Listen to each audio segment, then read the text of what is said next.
6 semaines après les présidentielles, ce week-end se tient donc le premier tour des élections législatives. Les Français d'outre-mer votent dès aujourd'hui pour élire leurs députés un jour avant la métropole. Ce sont les électeurs de Saint-Pierre et Miquelon qui ont été les premiers à se rendre aux urnes à 8 heures locales. Il était midi à Paris. En Martinique, les électeurs ont encore 5 heures pour faire leur choix. Les bureaux de vote ferment à 18 heures sur place, minuit heure de Paris. Et le scrutin vise à départager 55 candidats pour 4 sièges à pourvoir. Bonsoir Florin Ossu. Bonsoir.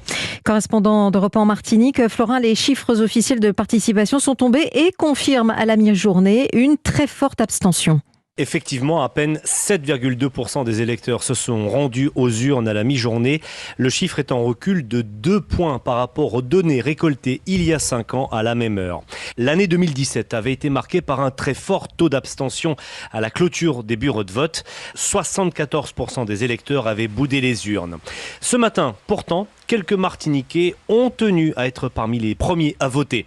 C'est le cas de Marie-Albert, il était présent dès 8 heures. Pour moi, c'est très important parce que j'ai le droit de voter et je suis un Français. Alors, je remplis mon devoir.